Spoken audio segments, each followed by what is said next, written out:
Од Сдруженијето Антикоцкање велат дека најголемите партии ВМРО, ДПМН и СДСМ се виновни за недонесувањето на новиот закон за игри на среќа, за кој пред да се распушти собранието, требало да се расправа на собраниска комисија, но немало кворум. На 12 февруари фактички веќе го немаше тој закон и партиите не беа спремни да го гласат законот за игри на среќа.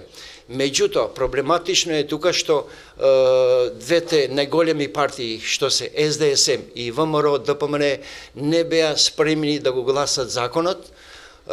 Фактички, тие денови немаше кворум. Поради игнорантскиот однос на политичките партии околу новиот закон за игри на среќа од Антикоцкање, најавија блокирање на автопатот Тетово-Скопје на 23 март. Од денес, сите политички партии јавно ги повикуваме на средба со движењето Антикоцкање и да се заложат во нивната изборна програма да им биде од приоритет законот за игри на среќа и да добиеме ветување за условување од страна на албанските партии при формирање на идната влада.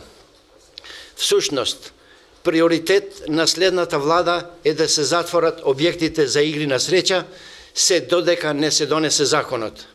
На денот кога ќе започне предизборната кампања, движењето Антикоцкање ги информира граѓаните и граѓанските здруженија дека на 23 март од 10 часот ќе блокираме патарината на автопатот Тетово-Скопје кај селото Желино. Новиот закон за игри на среќа, кој го бара Сдруженијето Антикоцкање, предвидува сите објекти каде се приредуваат игрите на среќа да бидат оддалечени најмалку 3 километри од урбаните средини.